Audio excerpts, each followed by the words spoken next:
we go. So they should be joining. Cool. Hello, everyone. Hopefully you can hear me. Nice to see all your faces. I'll unmute them all, shall I? That would make sense. Oh no, don't worry. I'd keep everyone muted for now, otherwise Okay, cool. A bit mad. I think if I can be seen. All right. Hello. Hi. Hello. How's everyone? Good, thank you. Good, thank you. Nice to see you all. We'll be starting in 3 minutes, so we're hoping to be prompt, so we don't keep it too long. But yeah, we're asking everyone to keep themselves on mute, apart from when there's kind of Q&A moments, just so it's nice and, you know, the audio's smooth. Okay. Okay, I think there's a few more people in the waiting room, Gurpreet. Ah, yes. So admit them. Oh God.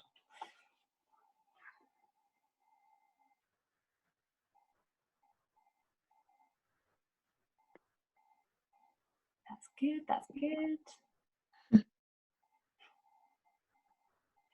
Right, everyone should be in there. Brilliant. Yeah, that might happen a couple more times, might get a few more people coming through. Yeah. Cool. I'm going to try and keep this to time. Try not to ramble on too much, everyone.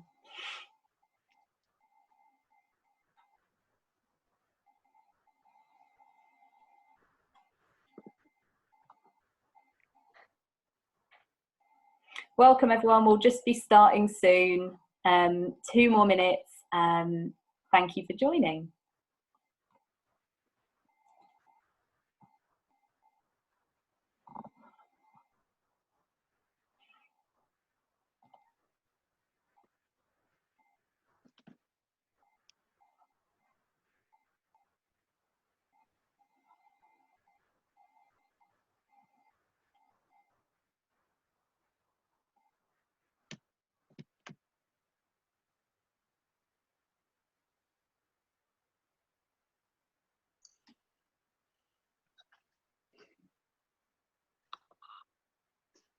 There you go.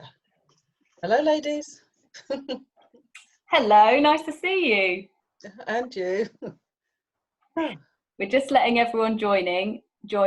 So we'll Okay. start in, I think we're going to start in 1 minute. So get yourself comfy. I am.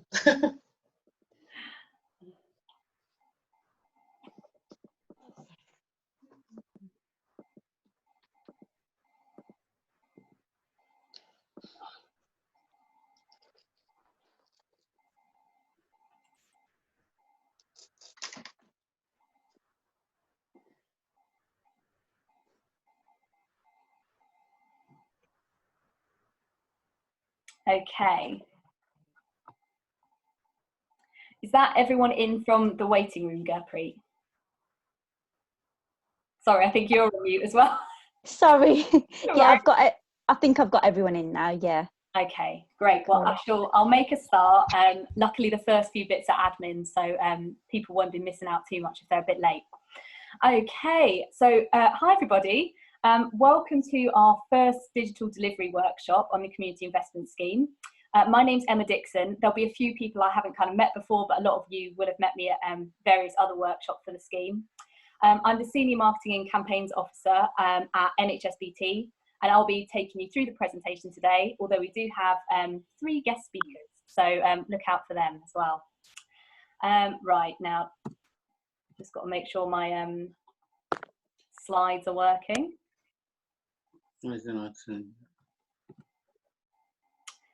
Oh, here we go. Right, okay, so start with a little bit of admin here. But if you could all make sure you're on mute until the end, that's when we'll kind of make sure that we can take questions. This will just help us avoid any background noise. So if you're not on mute, could you just use your toolbar to make sure you're on mute?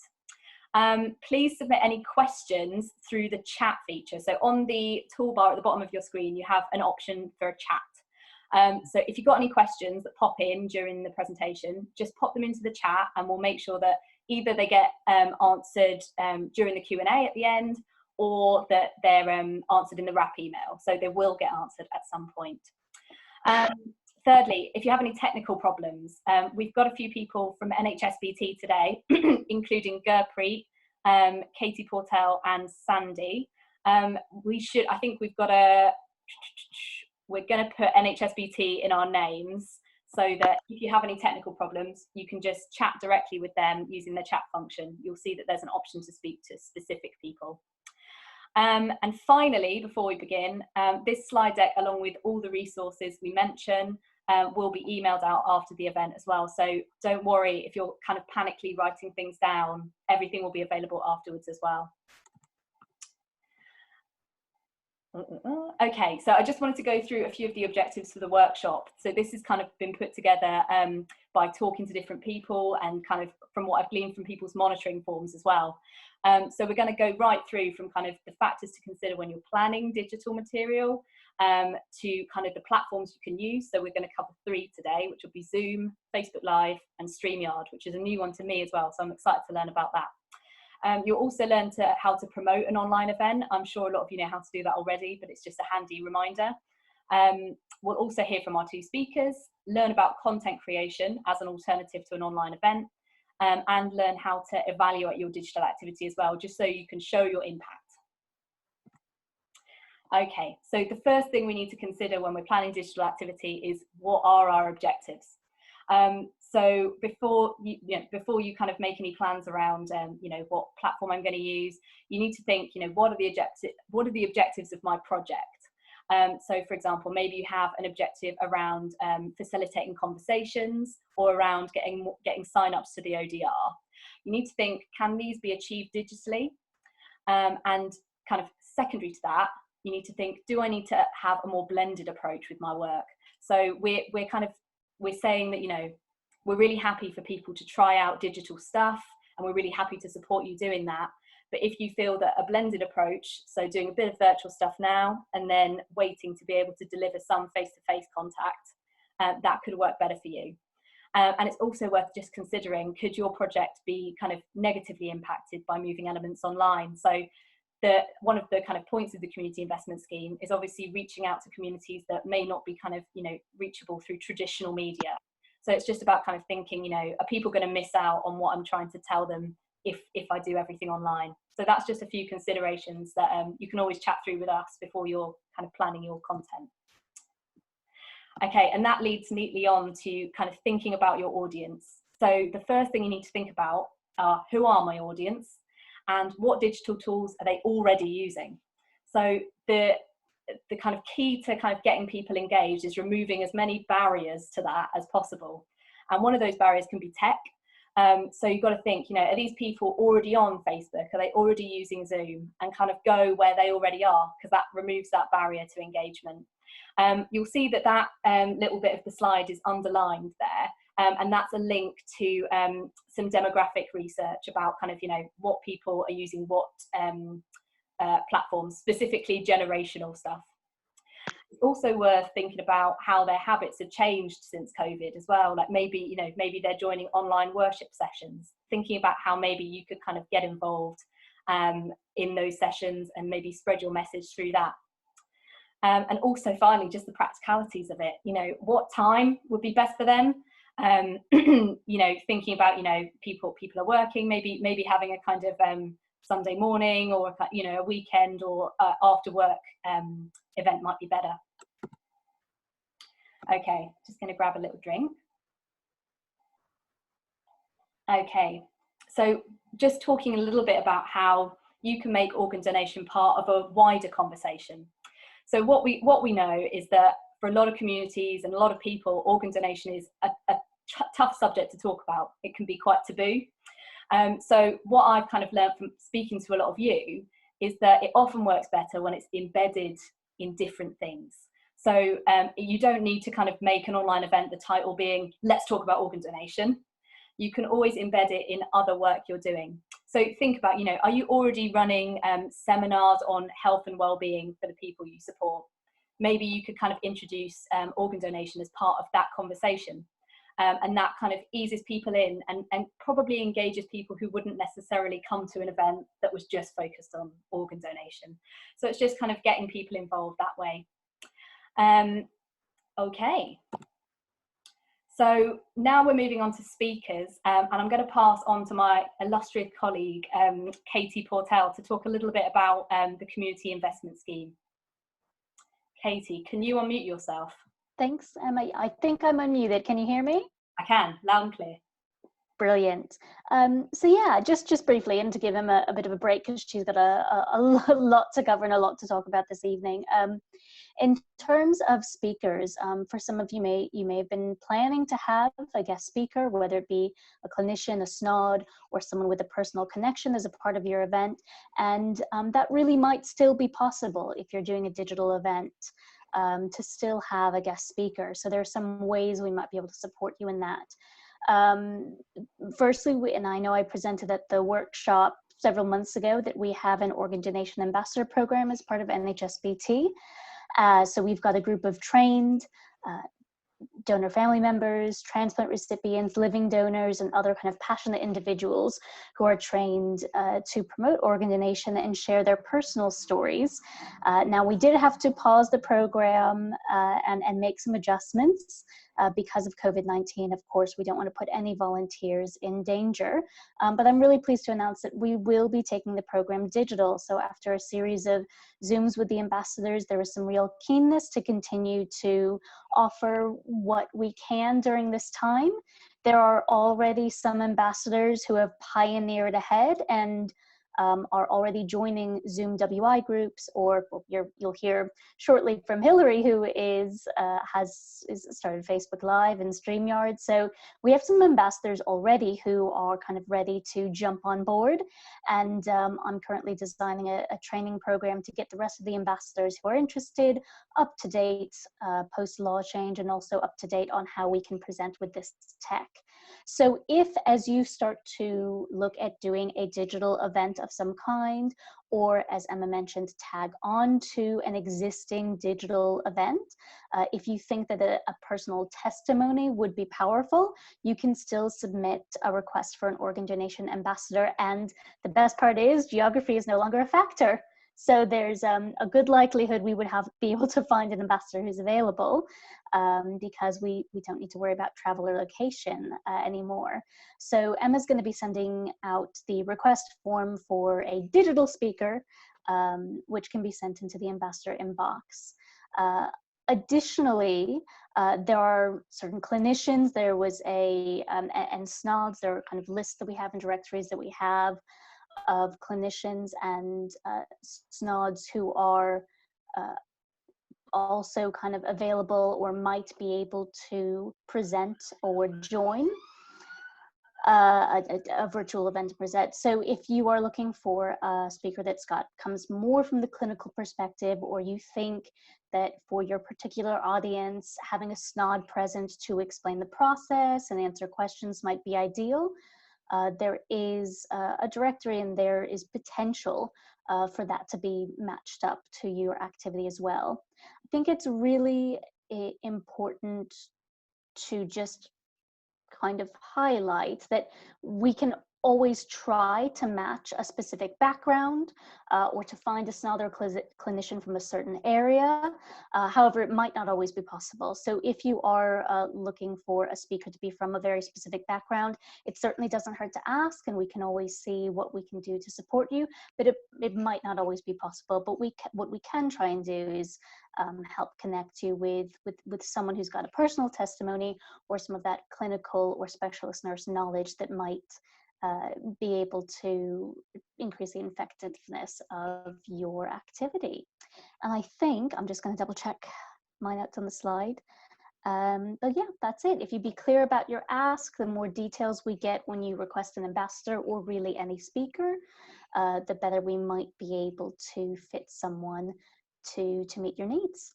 I think that was it, Emma. Have I forgotten anything? That's perfect, Katie. Yeah, and once again, if anyone has any questions for either myself, Katie, or any of the other speakers, just make sure you pop them in the chat box, and we'll address those at the end, so we can have a bit of a conversation and just address any particular concerns you've got. Thank you again, Katie, really helpful, and always good to hear about the Ambassador Programme and how it's gone digital, really exciting. Okay, so flick on to my next slide. Okay, so Zoom. Everyone's been using Zoom. It's grown by 151% since lockdown began in terms of its usership. So it's huge. So it's one of those things that I think a lot of people have been using it from the participant's perspective, as you are today. But it's another thing to run it as a kind of, gosh, what's it? Like a manager, you know, managing the meeting like we are today. So I just wanted to kind of give a very brief kind of a little demonstration about using the platform and setting up a meeting. And then I'll take you through some of the kind of features that Zoom has that you can use to kind of engage people during a presentation. So excuse me for a moment while I just go into the Zoom platform. So I'm guessing you can all see that.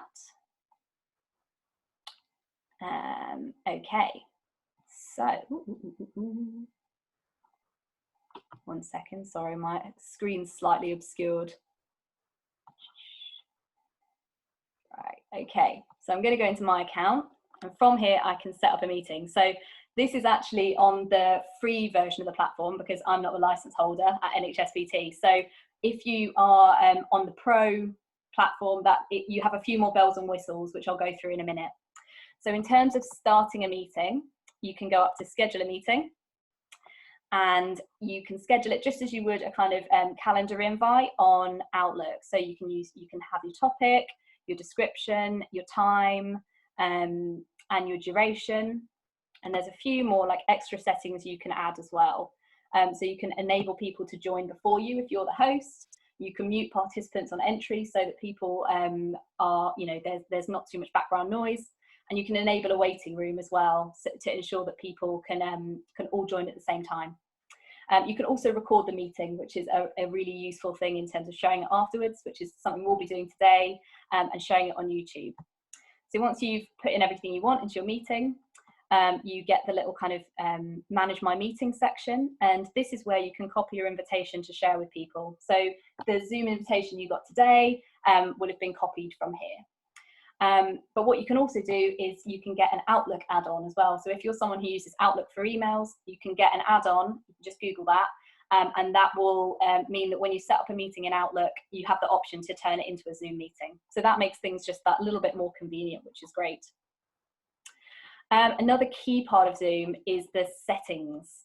So almost everything you can do on Zoom, you need to enable in your settings. So the features that I'm going to go through in a moment, you have to enable all of them to be able to use them in a meeting. So it's well worth, if you're going to get an account, either free or paid, to just go through these settings and just think, you know, how do I want my meeting to be? What do I want people to be able to do in a meeting? So that's the thing that you need to kind of do before you start your first meeting. And I'll go through some of the things that you can enable and the features you can use shortly. Right, back to the slideshow. Okay, something I've noticed, oh, start from the beginning, that's great. 1 second. Yeah, something I've noticed with Zoom particularly is that their help desk is absolutely amazing. So if you can kind of Google anything about Zoom and get their help desk very quickly and very easily. So I've linked it there. But they have YouTube videos and tutorials on almost everything you can do on Zoom. So you can learn really quickly kind of, you know, how to use things like breakout rooms, which I'll talk about in a minute, and all these features. So there's a wealth of information out there, and I think they've made it really, really detailed now. So many people are using it. So now kind of in terms of the memberships and the different memberships that are available to you, what I'd probably recommend, and I'm not a salesperson for Zoom here, is getting a pro membership. So it does cost a little bit of money. It's $11.99 per month. But what we're saying is that if you have a project as part of the community investment scheme, have the discussion with us and we can move part of your budget from another area, maybe an area, you know, around catering, which you probably wouldn't be using for a digital event, and we can move that to pay for your membership. So just chat with us and we can agree that. So with the Pro membership, you have up to 100 participants. But if you want a bigger meeting, there are add-ons available, so you can pay a little bit more to have more participants. Crucially, you're allowed to have meetings that are more than 40 minutes long. So some of you may have been in a meeting with me before we got this Pro license, and I've said, it's 40 minutes, we've got to go. So that it then cuts you off. So with a Pro membership, you don't have that worry. So today, hopefully, we shouldn't be cut off after 40 minutes. You also get a bit more reporting functionality. So in terms of kind of evaluating how well your meetings have gone, you get much more reporting. So you can report on things like polls, which I'll go through in a minute. So if you ask a question in a poll, you can get reporting on that. So there's a lot more kind of data that you can draw if you have a Pro account. Lastly, in terms of the functionality, you need to ask yourself whether you're wanting to have a meeting or a webinar. I think for most, in terms of kind of your work, a lot of it will be, a meeting will be conducive to that. So a meeting is when you want to have a more interactive experience. Maybe you want to use breakout rooms. You want people to be able to talk and interact as part of the meeting. A webinar, Zoom tell us that it's more like a lecture theatre. So it's more when you're broadcasting to people rather than talking with them. I should also flag that if you are looking to do something like a webinar, you can have up to 10,000 participants. So it's on a much larger scale, but it does cost, I think it's £26 in addition to your Pro. So I would recommend that Zoom on their help desk throw around the terms webinar and meeting quite a lot. But I would probably advise that meetings, I would say they're pretty good for almost everything, unless you're having a really big conference or something. Okay, so the next one is using features to drive engagement on Zoom. So Zoom has a bunch of really, really cool features that you can use to kind of make your meeting as much like a real meeting as possible. So the first one is the poll feature.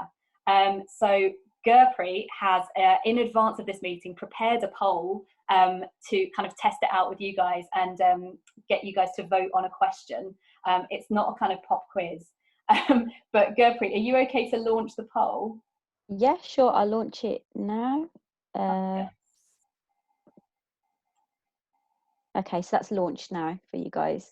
Okay, can everyone see the poll?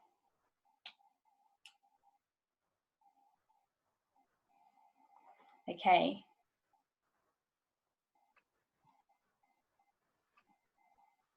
Okay, I'll give it a couple of seconds to let people get their votes in. Okay, Gurpreet, do you want to end the poll and see the results? Yeah. Okay, so I've ended it now, yeah. Thank you, Gurpreet, perfect. So the idea of a poll, I'm not going to analyse the results too much. The correct answer was 31%, by the way. I just realised that we got it backwards. Oh. 13. Oh dear. So it's 31% for anyone who just want to know. But yeah, so the polling feature, it basically gives you the opportunity to have 25 polls, up to 25 polls in any given meeting if you're on a Pro account. So it's a quite nice way. If you've got a metric around raising awareness, for example, you can measure awareness at the beginning of your meeting and then use another poll to measure the awareness at the end. So it's quite a nice way of kind of measuring a percentage of awareness increase. So I'd recommend that if that's one of your objectives. It's a really nice way of getting people engaged and getting people kind of thinking, you know, how are my attitudes changing? Okay, the next function we're going to talk about is the chat function. So we've got that enabled on the meeting today, so that you can ask your questions via chat. And the nice thing about chat is that you can use it kind of to chat to everyone in the meeting, which is what you'll be doing if you're asking a question. But you can also use it to chat to individuals in the meeting. So like we're doing today, we're using it as a kind of tech support. So if any of you are having difficulties, you can just message someone with NHSBT in their name directly and get that direct support from them. The next one is breakout rooms, and that's a really, really, really cool feature of Zoom. And what it allows you to do is it allows you, when you click that, so this is another setting that you'll have to enable in your settings. But when it's enabled, you've got your kind of toolbar at the bottom of the screen that kind of has things like mute, stop video, all that. A button will appear called breakout rooms.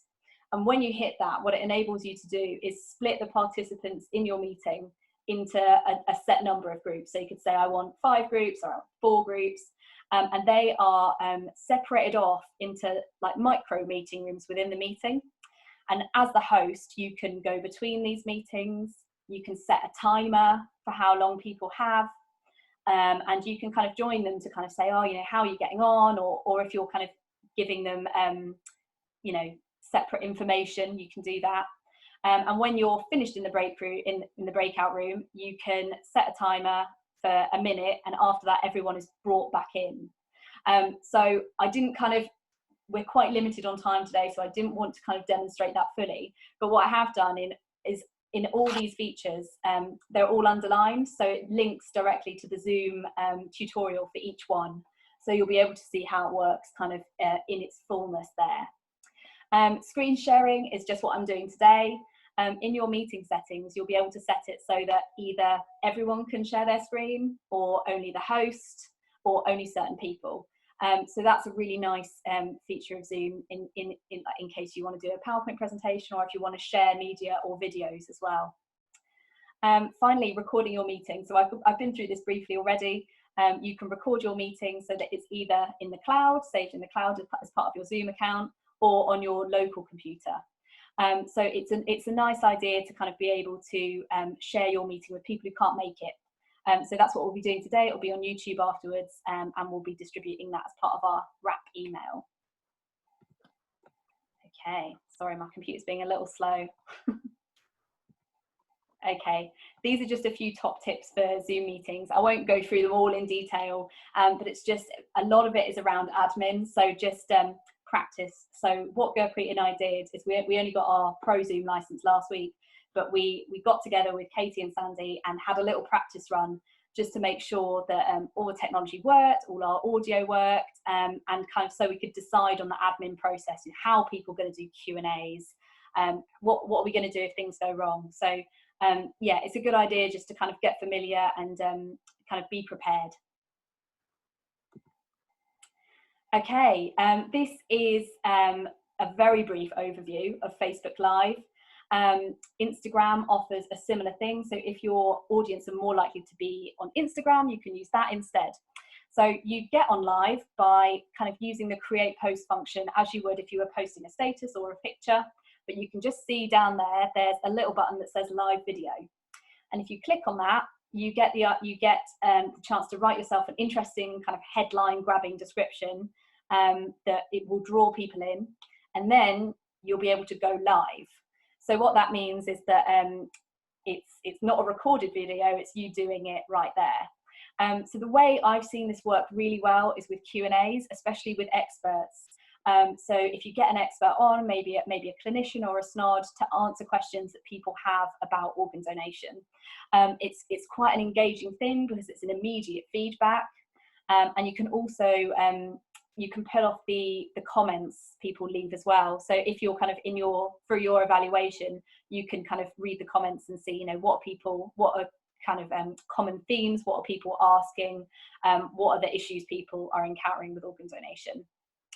And then when you finish your live session, you also have the option to share your video on your Facebook page, so that it's there for you to share and for you to refer back to as well.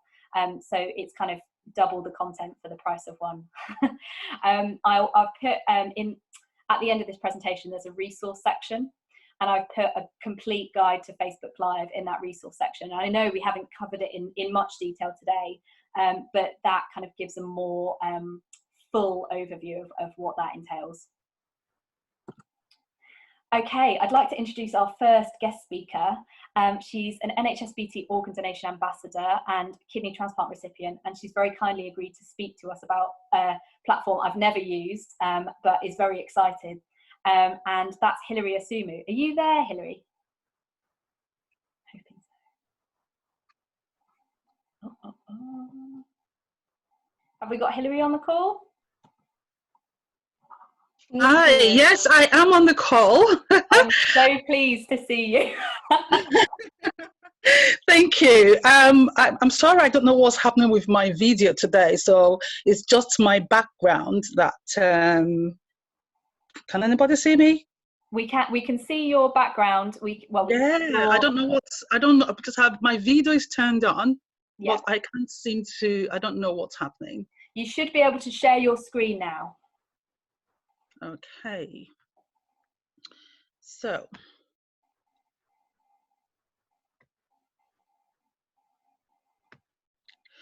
Okay, so I'm going to be talking today about StreamYard, and I will also try to I'll also try to see if I can get the StreamYard open as well. It's not really hard. So just to say, I'm not an affiliate of the platform. I just love using it because it's really simple, and it took me less than 24 hours to learn it. That's how simple it is. So if you're a beginner, you don't know what to do, it will take you straight. It's quite self-explanatory. There are other platforms you can use, as Emma has just talked about now. There's Zoom, there's Big Marker, which is quite expensive. There is no free plan, and then there's iSyn, and there's BeLive, which is also like StreamYard, but it's a bit cumbersome to use. Restream is also another one that you can use to share to other platforms, different platforms you want to share to, if you want to share to what's it called? Oh, Twitch and all those, you can actually share to those platforms. OBS is another one that churches use for their the online services. Is quite complicated. You have to get extra tools to use with it. So that one is totally different. I approach my campaign like my business, and I'm always looking for ways to improve on my campaign. So for me, I believe that when life gives you lemons, you plant seeds and make money out of the trees. It's not make lemonade. When I'm doing my campaigns, I'm thinking of how difficult it is, because it is difficult to speak to my community because of all the issues we have around, the trust and fear and different issues. So I'm always looking for ways to turn things around. So, and one thing for me is, in this COVID period, I'm passionate about organ donation. Most of you know my story, and every day I'm looking for new ways to improve. So I don't think COVID should stop you. And when the COVID started, I was thinking of a huge event in Manchester.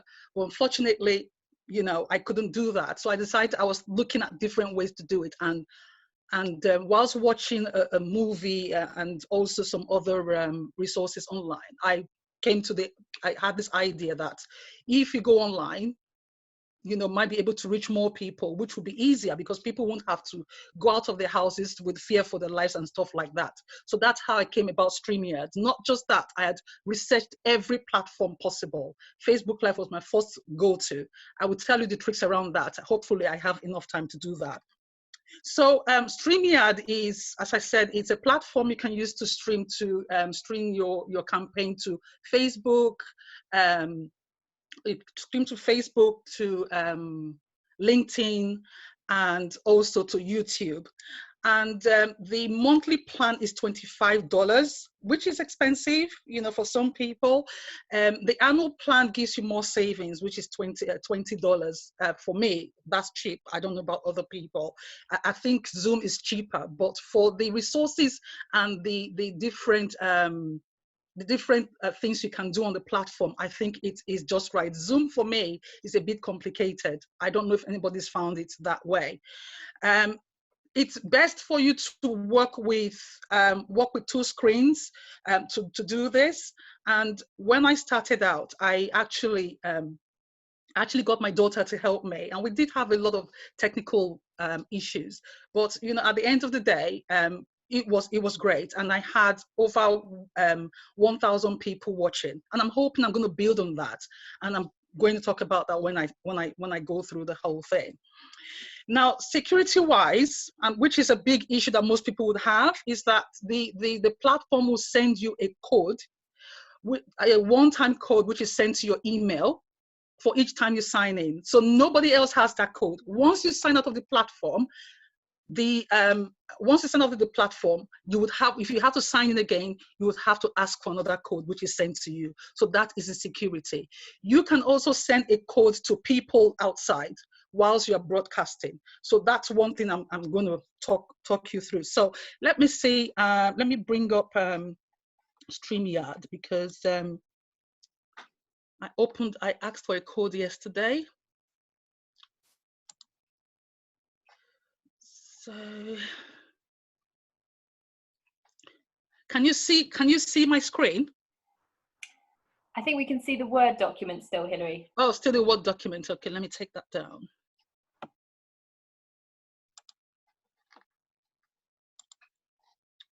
Okay. Yeah, there we go.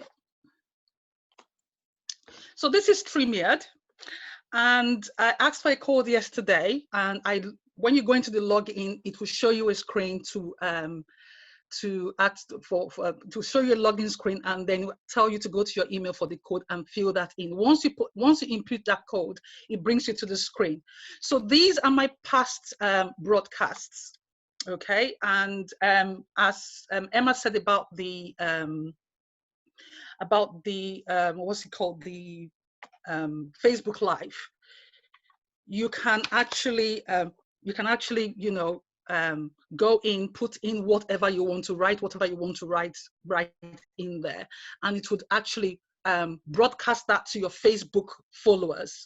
And if you want to be a little bit more adventurous, you can promote that post on Facebook, which I did, and that post went out to about over 1,000 people within Manchester. I just only did it within 2 days, but I got about 1,500 impressions on that particular post. So now those are my previous broadcasts. So these are upcoming broadcasts. So you can create a new broadcast. I will show you the destinations you can get to. So these are the past ones I did. So you can come in here once you start your broadcast. You can come in here and decide where you want to send your broadcast to. You can send it to a Facebook page, a Facebook group, or your Facebook profile, just the same as LinkedIn. LinkedIn is a new one that they've just added to it, and also to YouTube channel and Periscope, Twitch. Or if you don't have any of this and you don't have anything set up, you can do a custom setup for that custom RTMP. So you can send it anywhere else you want to send it to. That is up to you. I cannot go in depth into it. And if anybody's interested and they want to look at this for their own campaign, if you come to me, I will talk you through everything from start to finish. So now I'm going to set up a broadcast so you can see how it works. So I create broadcasts, and as you can see in the background, you can see all my channels I want to use. So I might decide to use the Facebook one. So I go in there and put it, let's just say organ donation. Okay, and you put a description there. I'll just type in anything there. And you can schedule for later, which means that you can put a time frame that you want it to go out to Facebook. So it will tell you exactly what would happen if you don't start broadcasting within 10 minutes of your start time. So when you start the video starts, your start time, you have to start talking, because your rebroadcast, people will see it. And it's so nifty, you don't have to remember. Once it's time, it will come up, and you would have everything you need. All you have to do is just click in there and go. So I'm going to take that out, because this is just, so you create the broadcast.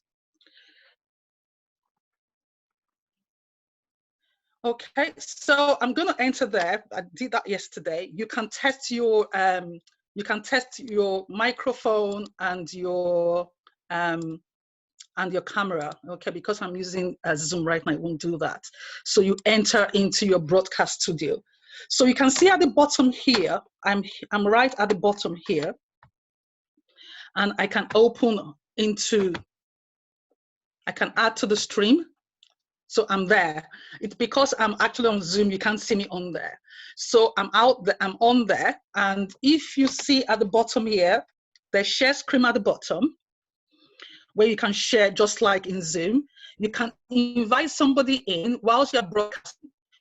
You can just send them, copy it to clipboard, send it to them, and they click on it and it comes straight into your broadcast.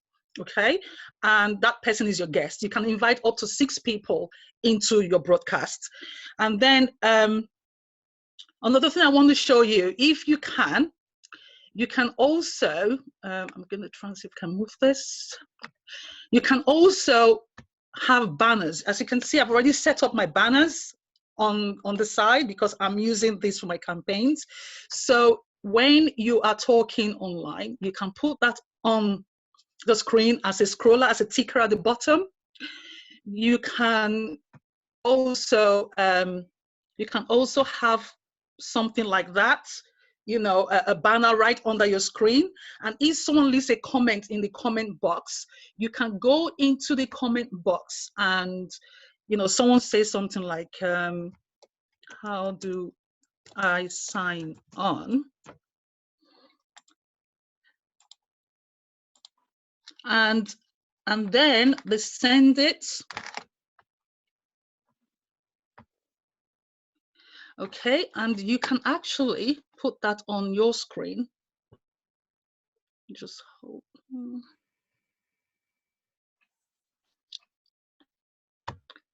So you come out of this one, hide. You can leave the ticker in there, and you can go.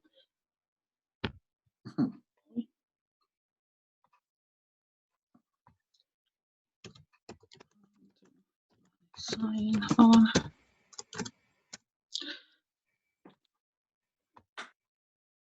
You can click on that. It's not agreeing to do that for me today because I'm not live. So you can click on that and put it on your screen, and you can answer the question whilst you're talking to your audience, and just comment on, because people would come on and ask questions, and whilst you're on there, you want to answer that question straight away. You can actually do that right from that screen. Another thing that's really nifty about this is that you can also, because when people come, just like I put myself on the screen, you can add your own logo to the, to the screen. So if you go into the brand on the side there, you can see where I've put mine. If it's the free version you're using, the free version would have Powered by StreamYard on there. Now, that is why people buy the app or buy the plan, because they want to put their logos in there.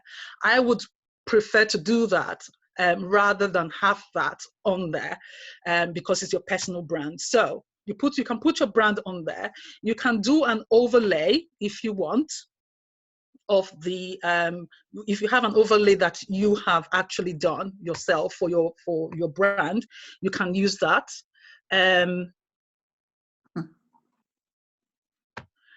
Or you can just decide, no, I don't want that, and you take it off the screen.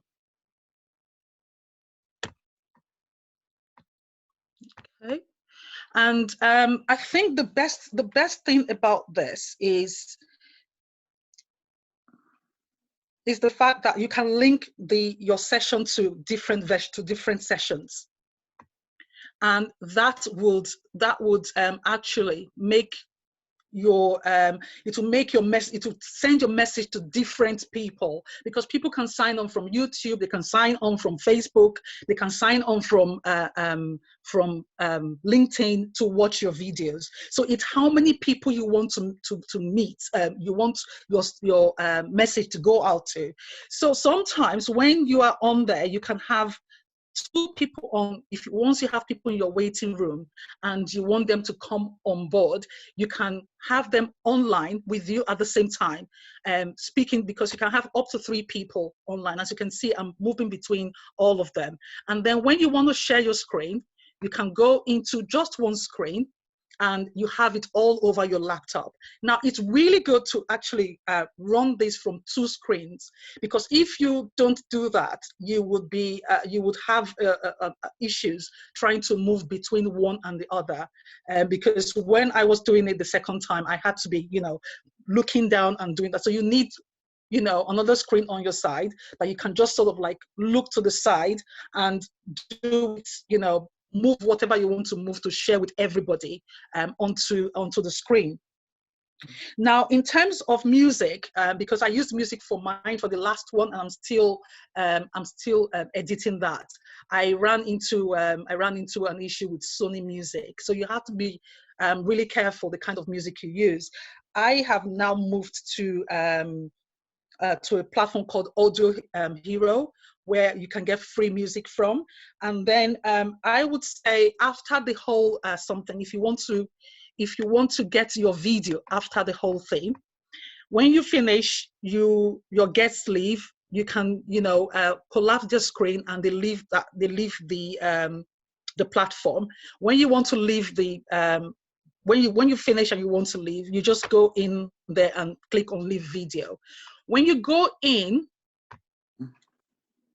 I'll just take you to my previous broadcast to show you this. When you go in afterwards, you can go into more, and as you can see view on Facebook, and you can see download recording. So you can download your recording and save that to your laptop, and you can do anything you want with that recording. You can send it on to other people. You don't have to post to Facebook, because StreamYard will automatically post it to Facebook. So you don't have to worry about, I need to post to Facebook. How do I do that? Do I have to download first and do? It does it automatically. And you can post it. You can also, it does that to all the platforms that you've connected to. And I think the most important thing to note here is that when you finish with your broadcast, and that's what I did, I've actually broken the whole, because I had one that was 1 hour, 21 minutes, you can see there. I'm actually sort of like editing that now. I'm breaking them into bite-sized videos that I can continue to share on social media. So the places where Katie had spoken, I've broken them into 2 videos. And then where I've broken into videos, which I'm going to use my campaigns. The editing tools I've been using is Filmora 9. I don't know if I've got it. And then I'm also using Flixtier. I just want you to see what Flix. So this is Flixtier.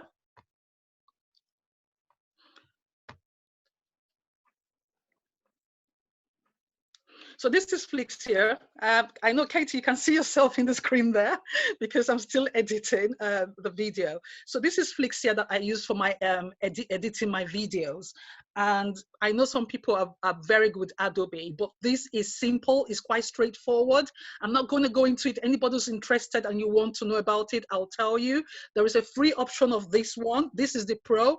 I don't use free stuff because they leave their logos on it, and that would, you know, that wouldn't look good when you're reposting those videos. So I go for the free apps. This is my business app, and I use it, you know, for my campaigns as well. As I said, I actually look at my campaigns as a business and not just you know, it's a campaign. So rather than use free stuff, I would use the Pro stuff so that I can do more, because there are more tools available in the Pro stuff than the free stuff. So so that is it about StreamYard and how I did my videos. I'll be here till the end of the webinar today, or the Zoom meeting. And if anybody has any questions, I'm quite happy to answer after the meeting. Thank you. Thanks so much, Hilly. That's really, really interesting. Yeah, I've not seen anything that you can kind of stream to so many different platforms at the same time. So that's really exciting. Let me just grab my presentation back. Okay, I just wanted to go over a little bit around promoting an online event, because I know that's kind of half the battle in making sure people actually turn up. So you've got to kind of think about, once again, it's about tailoring to your audience, thinking, how would they see this? You know, what kind of social platforms are they on? And that's including WhatsApp as well. So you've got to kind of think, you know, how can we get this out to the most people possible? So another kind of way, in addition to social media, would be promoting to your networks via email and via organisational partners. So I know that a lot of you work kind of with other community partners to deliver your projects or to kind of support you in that delivery. So if you can kind of ask them to share via their platforms, that's a really good way of kind of gaining a bit more reach and kind of getting the most reach you can get. Something that I always recommend to people is to film a teaser. So if you're going to do you know, an event where SNOD is doing a live Q&A, or if they're going to go on Facebook Live, you can always film a tease with them, just saying, you know, this is what's coming up, make sure you join, and kind of get involved in the discussion. So that works quite well, because people kind of then have it in their mind, right, that's going to be at that time, I'm going to join in and talk about that. And additionally, like something I used to do when I worked at a charity, and we didn't have much money for kind of social media promotion, a lot of the stuff was just asking warm contacts that we knew to share our posts, whether that was kind of individually, we did a lot through our staff on LinkedIn, or kind of partner organisations, asking them just to share things for you. Yeah, just gets you a whole new audience. As Hilary mentioned as well, you can boost your social media posts. So if you're posting as a page rather than a person, you have the option to boost your post, which means you can promote it. That is a paid option, but Facebook's targeting features are getting scarily kind of more astute. So you can target very, very specific demographics of people. So that's kind of always worth considering if you're promoting something where, you know, you just want people who have similar interests to be able to see your posts. Okay, we're moving into the world of content creation now. So obviously online events are a really great way to engage people and kind of get people to come along and join the conversation. But something that's also really, really great and a way of engaging people is content creation. But when we say content, we're referring to videos, social media posts, images, infographics, anything that's shared on Facebook, Twitter, Instagram, WhatsApp, anything like that. So at NHSBT, content creation is a huge part of our work. It's a big part of my job, and everything that we do is based on insight, really, really crucially. So it's about, for us, it's about identifying the barriers and motivations to donation for different groups, and creating content that kind of supports that. So you'll see there Agroni research is underlined. So I've linked there to our kind of latest research that breaks motivations and barriers down by ethnicity.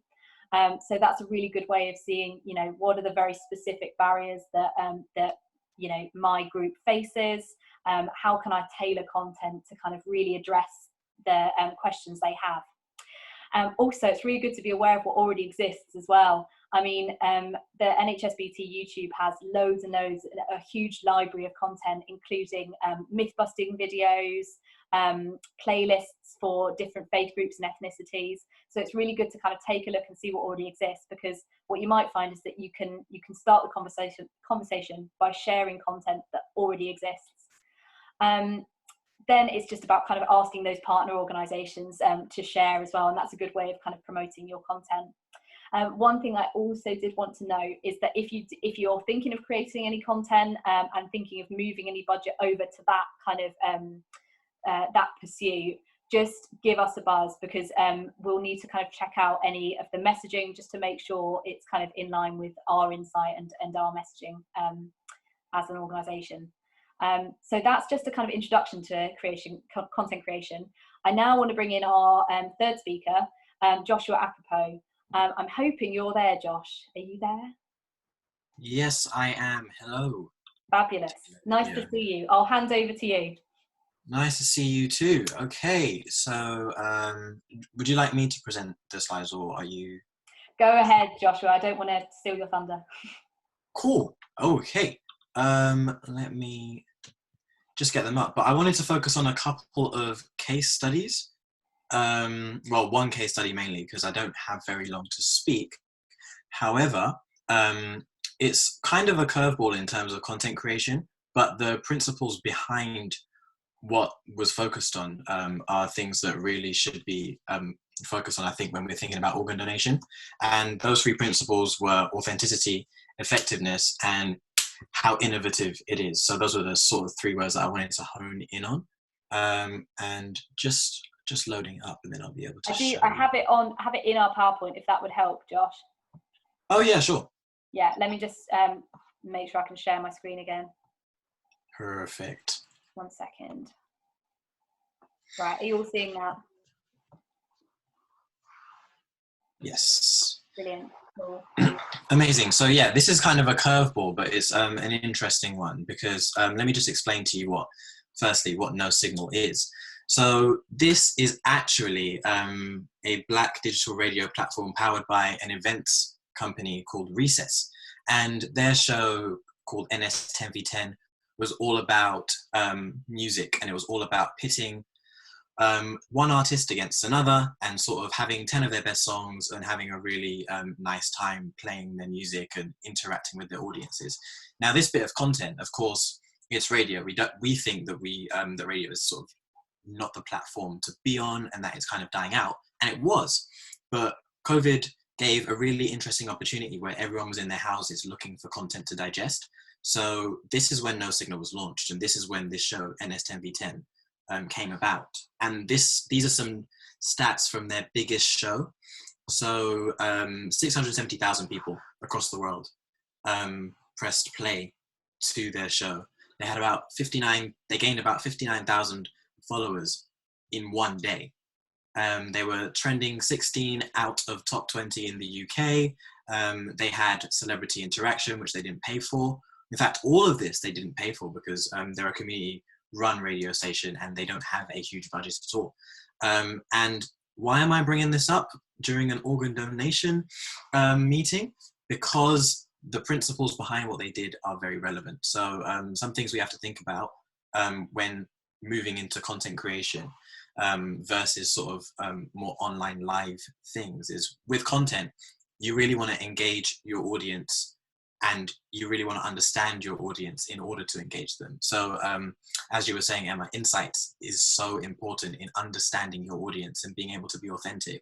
One thing that No Signal were able to do is they were able to tap into that Black UK audience to build a buzz on social media. So with content, it's not just about sort of creating your informative pieces, it's also about thinking, how can people use this content and interact with it going forward in a day from now, in a day from when you release the content, in a week from when you release the content, in a month from when you release the content. So that's one important principle. Another thing is how effective is that content and how effective are the channels that you're using. So if we sort of go on to the next slide in terms of effectiveness, I have a few things for measuring success, and this is where we can measure its effectiveness actually in some of the channels that we're sharing it on. So the stats before, they were mainly Twitter stats, but here we have ways to get stats from all three platforms, Facebook, Instagram, and Twitter. And for content sharing, I know in our community investment scheme, the one that we're doing with Royal Free, promoting to young Black audiences, these three are our main channels and these are our most effective channels.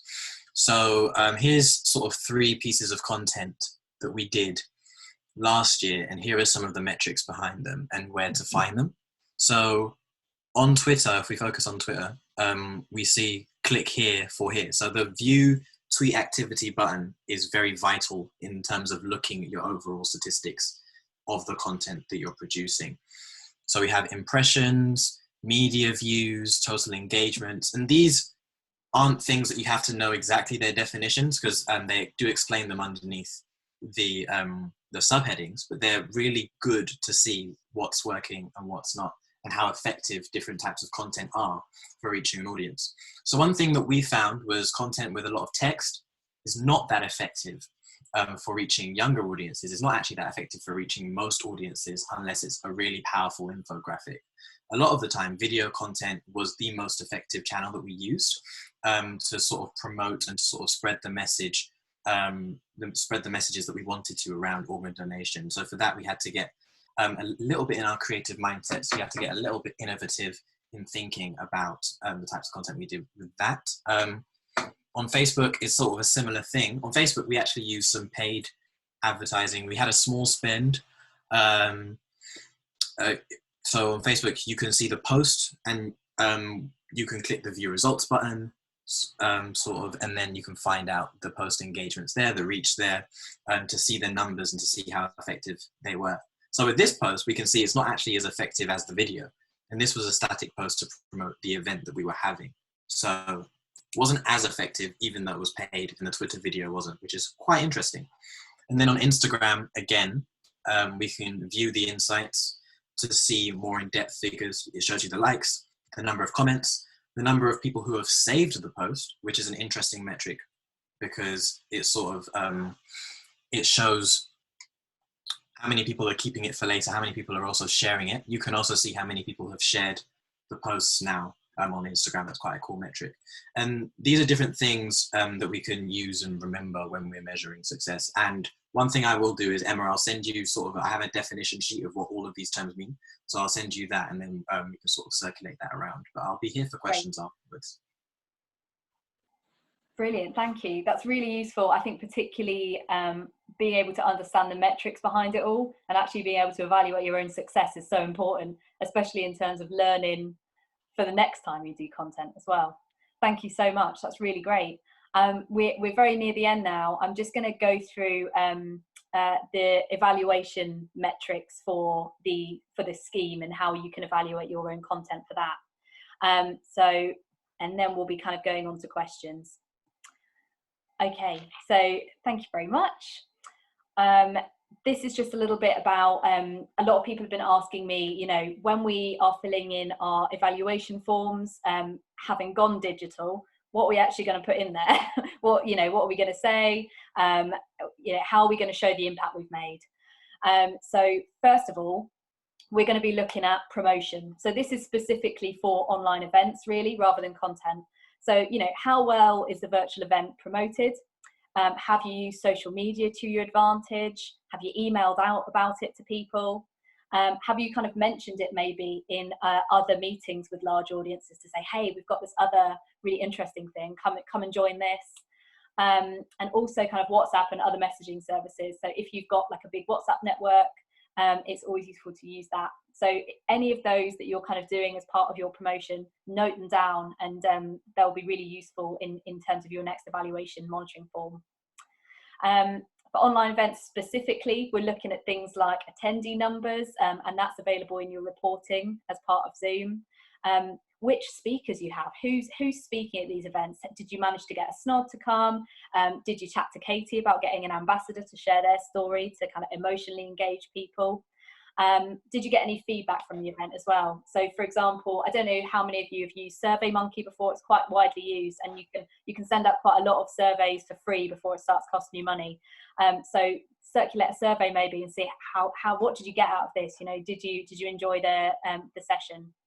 And also kind of have a look at chat. When you finish a meeting on Zoom Pro, in your reporting, you get a summary of the chat questions asked.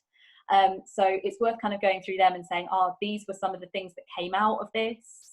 Because as kind of NHSBT, we're always really interested to hear any kind of continuing themes that come out of these as well. That's just as useful for us as knowing your attendee numbers. And then finally, in terms of content creation, thankfully, Joshua touched on that really well and kind of went into those engagement metrics, so things like comments, likes, reactions, shares, just to kind of show how your post has been received by the general public. And then when you come to video, that's things like video views and then comments and things like that as well. So it's just kind of showing how many people has this been put in front of, how many people have watched this. And also link click-throughs as well. So if you're sharing a link on social media to, maybe to the organ donor register or to get more information page, it's interesting to know how many people have clicked that, how many people have expressed that they want to know more information after reading your post. So that's some of the evaluation metrics. If you're thinking of doing something that you don't think fits these, just give us a shout, and we're always happy to kind of work through something a bit more bespoke with you. Yeah, so that's just a little bit of an overview there. In terms of next steps, just before we go to questions, the process we're kind of hoping to work on with this is that kind of you guys go away and as a project discuss, and maybe with your advisor, discuss what approach could work for you in your community. And then kind of bring that back to us to kind of say, these are the plans that we're thinking, we think this would be a really good idea. And then we can agree on any budget changes that need to be made, so that we're kind of, you know, we have to keep the audit trail really clear on this because it's funded by government. So we just have to make sure we know exactly what you're spending and what is going on. So just chat to us about that. And then you can start getting on with the delivery, which is the exciting bit where you can kind of start sharing this stuff with people. So that's kind of the next steps. This is our resource page. So this will be included in the PDF we send around. So this has just got loads of resources. So Zoom do an amazing ebook on running engaging events, which I learned a lot from. Facebook Live guide, a guide to using StreamYard, and then some content creation stuff as well. So what I'll do now is open the floor in terms of questions. Sandy, I noticed we had one come through for Hilary during her presentation. Let me just get my chat bar up.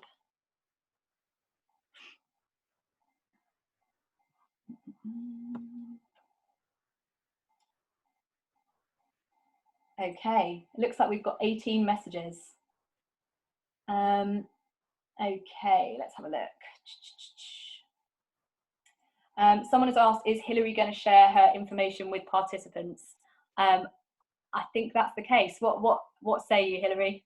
Well, I actually replied to say I would send you everything. I would actually flesh out that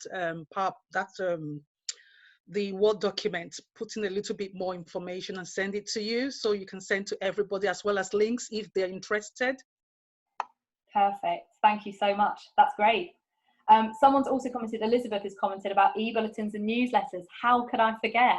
That's another great way of kind of getting through to people. So using any kind of long-standing newsletters that you send out on a regular basis, popping that in there. Thank you so much. That's really useful. Can I just also mention that GDPR also applies? So I don't know if anybody knows what GDPR is, the General Data Protection Regulation. So if you're sending emails to anybody, please make sure that you get their permission to send it to them, or if they've actually signed on to something, you can put at the end of your email and say, because you signed on to something, that is why you're getting this email, and put in a subscribe link that they can subscribe from the newsletter. Perfect. Yeah, no, that's a good thing to bear in mind as well. I know that a lot of people's email lists were kind of halved or quartered by GDPR, so always make sure you've got permission. Just having a look through the questions now. Okay, Elizabeth asked, how would you recommend to grow following on social media platforms, e.g. Instagram, Facebook, LinkedIn? As an organisation, do we have to be on all platforms? Joshua, do you want to take that one? That feels like your area. I can always top it up if any of the platforms aren't your thing. Yeah, sure, absolutely. So thanks for the question. Going forward, growing your platforms, Instagram is an interesting one because there's so many tools Instagram had that enable you to engage with your followers. So it's not all about Instagram posts. Sometimes the story is actually the best friend, because with your story you can get replies. With your story you can get answers to polls, you can get answers to questions, you can get all sorts of engagement pieces that are really, really great. And one thing Instagram lets you do now is Instagram lets you record all of that in your archive. So if you go, I might have to do a few screenshots and send them over, but if you go into the Instagram app and then you go to your profile, that's the last tab on your right. And then if you click this is for Android, I think it's the same for iPhone. But if you click the sort of 3 lines at the top where your settings would be, clicking archive under that would go to your stories archive, and you can see all of your stories. You can see, you can click into each one, you can see the replies, you can see how many people viewed it, you can see how many people interacted with some of the material there. And it's really, really great to sort of collate all of that data in your reporting and measuring how successful things are. But I think for all of the platforms, a really important thing to remember in growing them is consistency. So this is one thing we struggled with and then managed to sort of pull through on in our own community investment scheme last year. So initially we had bits of content that there was like a flood of content that came out, and then it was like not a lot for a bit of the while, and then it was like a flood more content when we had the event. And consistency is one thing that our audience really did appreciate, because sort of during the event promotion we got really consistent with videos, with event promotions, with behind the scenes footage of us actually creating the content, with the event, and then with the post event content. And that helped build up our following on all of these platforms, and it also helped build up our engagements and interactions on these platforms too. So that was really important for us. Also, if possible, I'm pretty sure Emma, you'll be able to advise on this more, but collaborations with organizations that are sort of focused in the groups that you're focused with, and using their channels to further amplify your own message would be really great, because they can also get the informative information on organ donation, however you're translating that through to your target groups, and that can then in turn you can get their followers to follow you and vice versa. Yeah, absolutely, totally agree with all of that. I think, yeah, definitely in terms of using your partners to amplify your message, that's really key. You know, if there's I don't know, like a publication or group that kind of you align very closely with, building those relationships to be able to share content across platforms is so valuable, because you double your following essentially. So yeah, I think that's great. Yeah, we use Instagram stories a lot at NHSBT as well. So that's definitely something, if you're not using it already and your audience are on that platform, definitely look into that. Yeah, we're a big fan of stories. Can I just mention, Emma? Because I use social media platforms for my different businesses. One thing that you also need to be aware of is your audience. Now, there are certain times they're online during the day, or throughout the day. So you need to be able to identify that time and post at that time. Now, I would say people should schedule their posts ahead, and there are different apps you can use for that. I think most important one is Offer. And, you know, people can schedule their post to post at a certain time. For me, today is Thursday. The best time for me to post is 9 p.m. because that's when most of my audience for my business would be on. If I go to my charity page, it will tell me when I should be posting as well.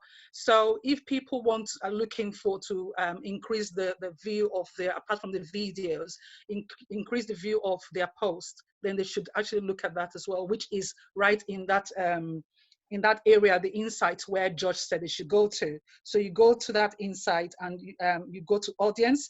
You click on audience and you scroll right down, and it takes you right to followers, and it has hours and days. So you can see the hours when they're online, and you can see the best time you can post. If you click on the next one, which is days, you can see, you know, from Monday to Sunday, the days that your audience would be most online. So those are the kind of things I use when I'm putting my post out and my videos out as well. Yeah, it's really smart. I think the insights page on Facebook and the Twitter analytics page on Twitter are particularly good at giving you a bit of a steer. I'm not as familiar with Instagram analytics actually, but I imagine they've got some data on that. Is that right, Joshua? Yes, I think they do. There's some articles actually that you can look at to find out when people are online and sort of when you're getting the best interactions. It really does depend on what you do and who your target audience are, because I find that when I'm talking about sort of marketing work related stuff, the people who are online tend to be online in the morning. They tend to sort of flick through their socials during their mid-morning coffee break at around 10:30, 11. But then the younger people that I'm speaking to about organ donation, they're most online at about 7 p.m.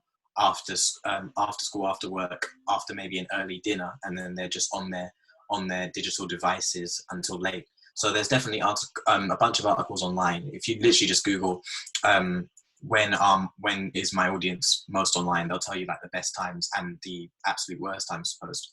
which usually Sundays are the worst time to post, but that's debatable depending on the platform. Cool. Yeah, no, that's perfect. I think that, so the little second half of that question was, as an organisation, do we have to be on all platforms?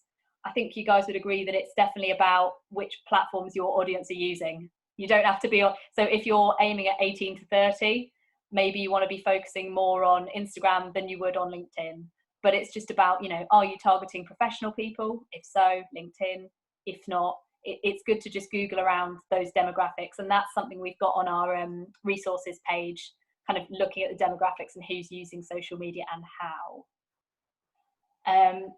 Okay, someone's asked where can we find the resources. We've got them on this page, but I'll also be attaching a few as well. So like Katie's developed this amazing digital ambassadors form that you can fill in, so specifically for these events. So that'll be available. Someone's asked, how good is Teams for a large audience, for large attendees? Speaking from experience at NHSBT, not very good. Would you agree, Katie? I don't know. Yeah, I mean, I know that Teams can do things they've worked to kind of upgrade to try and catch up with Zoom. I know I've only been on one Teams call that was really big. Usually we use Teams for 3 or 4 or 5 in a tiny group, and it's all right. I think that there's still some functionality and sort of there's a user friendliness to Zoom. So Teams, I think, can get you a certain, you know, get some distance, but I've not used it a lot, and the little bit I've used it, I've struggled with it a bit. Whereas Zoom seemed to be much more user friendly. It's worth exploring. It's worth exploring, but I definitely, my experience with Teams hasn't been things like a gallery view, being able to see, being able to kind of navigate around it. I've not found it to be as nice as Zoom, but that's just my opinion. Yeah, I would tend to agree. I think it's a little bit less stable as well in terms of supporting lots of video. So yeah, I mean, I'd be a bigger fan of Zoom, but it's about kind of what works for you. Someone's asked, Praful has asked, can we get NHSBT to help promote our events on social media channels? So that, I'm guessing that's about NHSBT social media channels. So we tend not to kind of promote ahead of time, just because we'd be promoting so many. And obviously as an organisation, we try to focus on kind of sharing information kind of for everyone. So I think what we do is if you're having an event maybe that day, tweet us and say, we've got this amazing event on. And if it feels kind of current and relevant, our social media manager often shares things like that, especially if it's accompanied with a good picture of people kind of, you know, getting geared up to share the message about organ donation. So yeah, I think it's just about making it feel nice and current and relevant. I tag on to that, Emma. Go on, Katie. Sorry. It's also worth noting that to an extent on NHSBT social media channels, we have what we consider a bot-in audience. So if someone follows an NHSBT social media channel, they're probably in favor of organ donation. They're probably fairly tuned in to the law change and the personal stories. So it might not be the best channel to try and capture, you know, an audience that hasn't thought about that yet because they've gone through the steps of seeking out the information or following. So that's just sort of something else to think about, is that there might be other channels or local community groups or organizations who would be able to promote or partner with an event that could reach the audiences that you're trying to reach, and also who maybe haven't thought about organ donation yet, whereas a lot of our followers, because they get our streams, get our content every day, they're more likely to be tuned in. Thank you, Katie. Perfect. Once again, thinking about the audience. Okay, next question. We've got Darshana from Jane Network. Nice to have you with us. She says, can we promote from our personal Facebook or from the organisation we work for? For me, it's Jane Network. So we'd probably be recommending that if you're trying to share it with the kind of following of your organisation, to use that organisational page to your advantage, just to kind of build that following and share that content. But I mean, there's nothing stopping you as an advocate of organ donation sharing things on your own Facebook page. I do that quite a lot from the NHSBT content. But yeah, I'd recommend using your page, even if it's only because that means you can kind of separate your personal from your work as well. and kind of keep those separate. Okay, let me just check down the list. Can we use our project budget to promote with paid for advertising, e.g. on Facebook? So as I kind of explained, with the process being that we just have to sign everything off before. So if you decide, like, my audience is on Facebook, I want to create some content and promote it, and that's kind of the avenue we're going to go down, bring that to us and we'll kind of take a look at the budget and see what we can do. Because I think it's if your audience is all on Facebook and you've got a big following as part of your page, then it makes sense to be able to put some budget behind that. So that's definitely something we would consider. Someone is struggling with oh, I know I've missed someone here. Joshua, please could you share the hashtag Black Organ Donor campaign you spoke about in your presentation? Yes, absolutely. I'll send you all of the links so you can see it online and see how it sort of came about there. I think I might have a presentation from last time, but I will look and I'll send it anyway. Yeah. Okay, cool. I'll add that to the resources list or attach it to the email, whichever's easiest. Someone is struggling with LinkedIn. Someone says, what about LinkedIn? I'm struggling at the moment. I'm not an expert on LinkedIn. I don't know if anyone else here is. Hilary, are you? I know that you're business minded. You might, sorry, I think you're on mute, Hilary. Yes, I've just replied to her and I've told her that LinkedIn is a science on its own. On LinkedIn, the things that actually the things that actually are successful, it's text posts. Videos and pictures are not really, they don't really, actually there's no reach. And the algorithm on LinkedIn is just the same as Facebook. I think I wrote earlier on in the chat that on Facebook, you need to have a lot of, during your broadcast, you need to have people liking and sending you emojis, and the algorithm will read that and say, oh, this is interesting, and will send it out to more people. It's the same thing on LinkedIn. The more likes you get and the more engagement you get with your posts, and then there's a way to write the post on LinkedIn, which is a whole course on its own. There's a way to write a post on LinkedIn that gets you those views and that engagement you're looking for to get your message out there. So LinkedIn, whilst it's a professional platform, it is also because people share their personal stories on there. I also went there to promote my life something, but I didn't get a lot of engagement because at that point I didn't know what I was doing in terms of what I was writing, because the picture stopped the message being seen. So if you want to use LinkedIn, you need to really bottle down and do some work on LinkedIn. But I would just say right now that the only things that would give you any engagement are the text posts. So just only text, no pictures, nothing. And there's a science to writing those posts. Yeah. I can chime in as well a little bit, Emma. I used to work in career services, so I got a crash course in LinkedIn. It's been a while. I don't engage with it as much anymore. But just, I suppose mindsets on LinkedIn are, it is very much, it's the business, it's the professional world. So I think there's this very specific audience that's on there. So you'll definitely want to consider, is your audience that you're trying to reach on LinkedIn? And if they are, some other tips, I believe LinkedIn allows you to do sort of blogs that you can then share. So that's a way to kind of create perhaps a bit of a blog. And tell a story or share information. The other thing is there are quite a lot of professional groups and associations on LinkedIn. So you could also link in with relevant groups, join relevant groups, see what's going on there. Can you start a conversation within that group perhaps? That's just, I'm just trying to think of kind of what else LinkedIn, it's a very specific audience, but if your audience is on LinkedIn, those are just a few other thoughts. That's really great. Can I make a couple of comments? Can you hear me? Go on, Kirit. Yeah, thank you. Can I say firstly, I'm so pleased that there are so many people from the Jain and Hindu projects who are online. I think all 5 of them are represented. So thank you for taking part in this. I just wanted to make and I know over the last few weeks we've had 3 events in those groups, which one I think has been a webinar, and 2 Zoom events with different approaches. And obviously we're learning as we go along. But I just wanted to make a general point, because there has been, my view is that there's a difference between, you might get lots of hits on your Facebook video or whatever, yeah, which is great.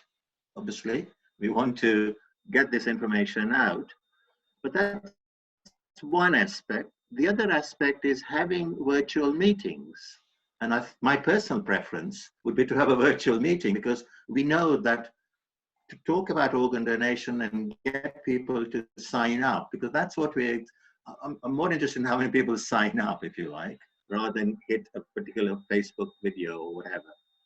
That there are issues people will want to talk about and so on, and they'll have questions and so on. So that's why the first part of what you were saying, and I've been using Zoom, and I think my personal preference is Zoom, because a lot of people now know how to use Zoom, yeah, so for social activities and so on. And we know the figures for Zoom have escalated tremendously and so on. But it's how you engage, and therefore you have the opportunity to ask questions and so on in whatever format, rather than just watch a video and say, okay, you say I've got a hit. But we all watch hundreds of videos every day, yeah? And let's just think about ourselves. How many of us act on those videos other than say, that was an interesting video? Yeah, I think that's an interesting point. It's content versus these kind of events, isn't it? I guess that the first thing is that it's quite audience focused. So obviously, the audience and combined with the objectives as well. Because I know that obviously the objectives for the Royal Free project would be very different in terms of, they probably wouldn't be as focused on sign-ups. It would be more about kind of engaging people and kind of dispelling kind of myths around organ donation and engaging young people with that conversation.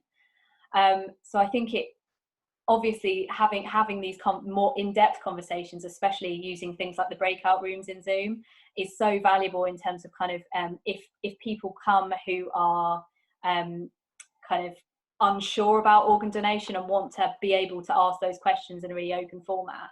But I think there's a lot to be said for things like for a Facebook Q&A, for example, where you have a SNOD who's there and can answer those questions, like, and dispel those myths. Because I mean, obviously, sign-ups is a metric for a lot of people, but it's not the only metric, if you know what I mean.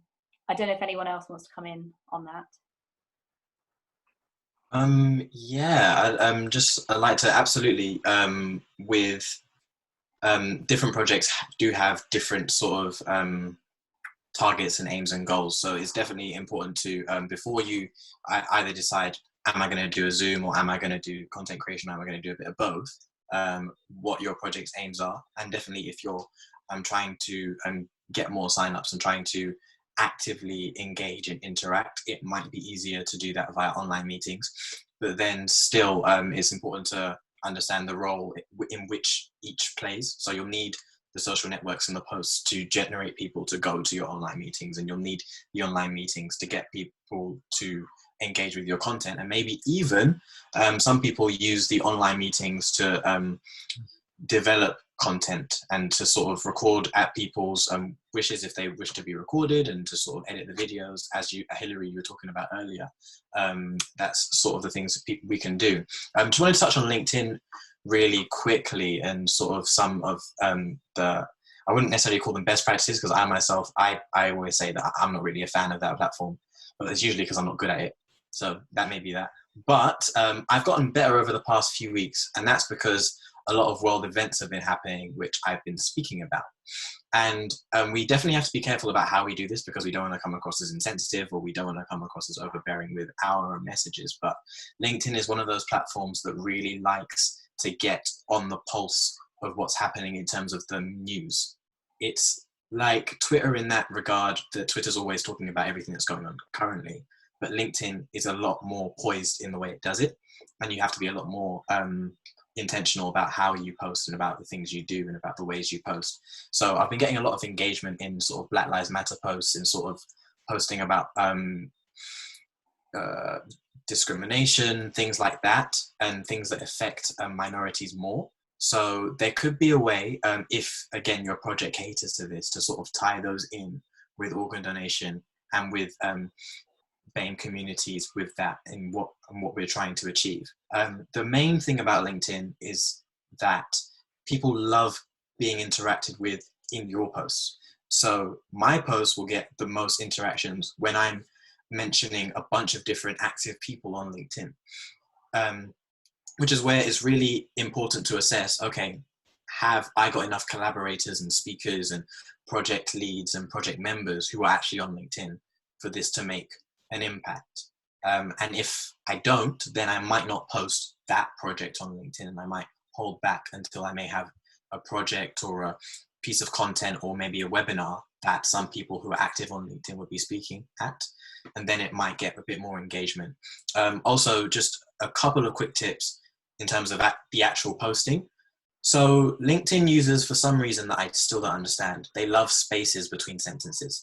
So they love text, line of text, space, another line of text, space, another line of text, space. And those are the posts that I found get the most interaction and engagement.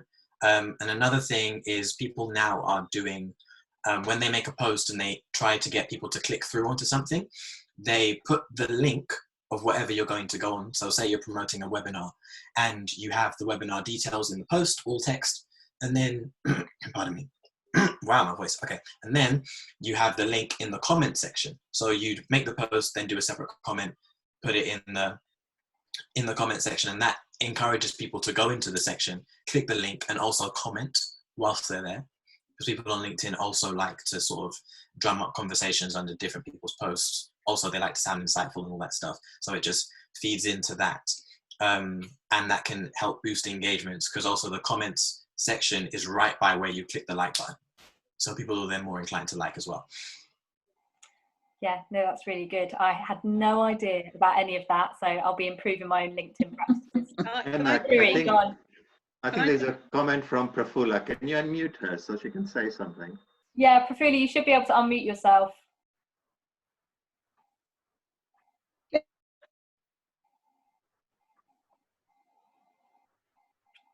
Can you unmute? Face and now obviously online, and sometimes it may be that we have to use several events on the same channel over a period of time to actually get the traction we want and need.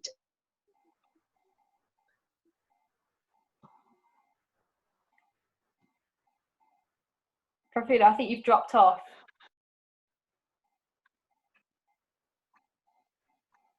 Prafula, do you want to try unmuting again?